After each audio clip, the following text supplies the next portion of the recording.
You're watching CBS for Western Oregon. And now, from the combined newsrooms in Eugene, Roseburg, and Coos Bay, this is Northwest News at 11. A fiery plane crash in Northern California tonight. A cargo plane attempting to make an emergency landing crashes and goes up in flames. Tonight on Northwest News, we'll tell you where the plane went down and have word on casualties.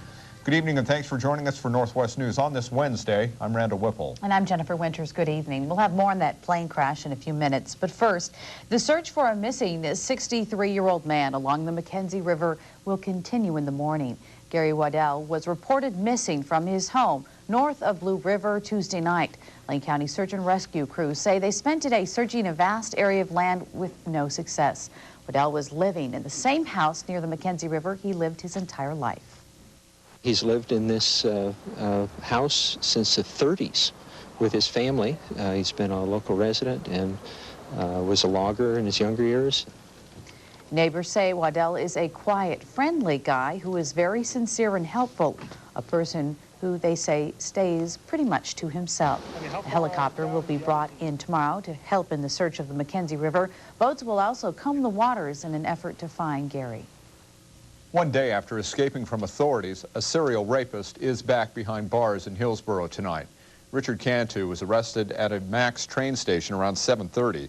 Washington County Sheriff's officials say 3 men recognized Cantu on a train and said something to him. When the train stopped, police say Cantu ran but was tracked down. He escaped from the Washington County Court yesterday after pleading guilty to charges including rape and sodomy. An Albany man is behind bars tonight facing several counts of sexual abuse involving a 9-year-old girl. Police arrested 35-year-old James Thomas Endley Jr. following an investigation by the Benton County Child Abuse Response Team. Authorities say additional charges may be filed. In Springfield, police are on the lookout for a man who approached a little girl at a bus stop this morning. Police say the man asked the first grader to get into his car several times, but she said no. Authorities say parents should take this incident very seriously. Of course, this incident will remind them to have that conversation, and they should have the conversation again about talking to strangers and any kind of conversation they have with people they don't know. But I think that's something that, you know, once a month, at least you would want to tell your smaller children that if you're approached by a stranger, you don't have conversation. Captain Harrison says eventually the man left the area of 17th and Mohawk, but not before some nearby business people noticed the situation. They took down the license plate number of the car, and police say they're trying to track down that driver. A 9-year-old boy is hospitalized after being hit by a car in Springfield earlier this evening. Police say the boy was playing basketball with some friends when the ball went into the street. He picked up the ball and for some reason fell down and was hit by an oncoming vehicle. Police say the boy was able to make it to the sidewalk.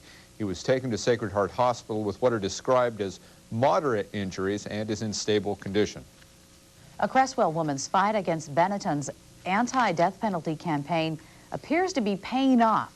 Today, Sears canceled its contract to sell Benetton clothing, calling the campaign offensive. Cindy Finley's son Patrick was killed by one of the men featured in the Benetton ads. She and other murder victim families protested outside the Benetton store in New York City today. Finley says her son's murderer, Conan Hale, shouldn't be glorified like some kind of model. What they're not saying about any of these killers is that these people made a choice. See, it's about choice. They had free will. Benetton is forgetting about, they haven't even remembered the families or the victims. A Benetton spokesman has said in the past that the campaign is designed as a protest against the death penalty, not in support of murderers. A manager at the Springfield Sears store says they have never carried Benetton clothing. A DC-8 cargo jet crashed shortly after takeoff from a former Air Force base near Sacramento tonight, bursting into flames. 3 people on board the plane were killed. It's unknown if anyone on the ground was injured. One fire official says the plane, which may have been carrying hazardous materials, crashed into an auto wrecking yard, setting 100 to 200 cars on fire and setting off periodic explosions. Witnesses say they saw the plane take off from the runway, turn around, and then crash. A driver in Eugene tonight found out his 4-wheel drive truck isn't quite all-terrain. Nathan McMurtry was found in his car, and he found out his car doesn't perform well in water. He says he was just messing around and got stuck in the shallow parts of the McKenzie River near Beltline, but the car drew quite a crowd, including emergency personnel. It's just dangerous. The water's really cold. When you're out playing in your vehicle, you're not thinking life jackets and water survival. You're thinking having a good time. And very easy for someone to get in enough trouble out here to wind up being swept away, and turns into a water rescue. As you can tell, there were. And that was the Willamette River, not the McKenzie. Very slowly and with some difficulty, McMurtry got his truck out by himself. He says he thinks he damaged some parts of the underside of his truck, but didn't rule out doing it sometime again. A dramatic helicopter rescue in Phoenix, Arizona this afternoon. The worker was in a cement trench when a 1,000-pound piece of scaffolding collapsed on him. Medical chopper crew flew in and the man was loaded onto an air stretcher. The chopper whisked him away with the medical worker hanging on. The victim is in critical condition at St. Joe's Hospital. Highway 101 north of Florence may reopen for 1 hour tomorrow night if the weather remains dry. The highway has been closed since January 7th because of continual mudslides, and this has also caused major headaches for coastal businesses. Engineers say they hope to open the highway to one-way traffic between Florence and Yachats between 6 and 7 p.m.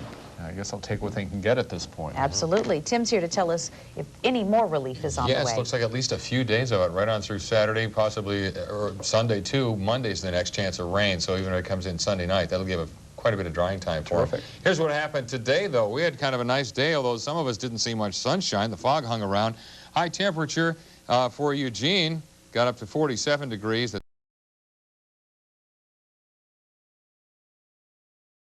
It's through the normal, 18 below zero. Tomorrow at a glance, well, we'll start with morning fog, then lots of sunshine. We hope it clears out sooner than it did today. Highs from 37 to 55. We'll tell you who gets which one and tell you just how much sunshine we'll see.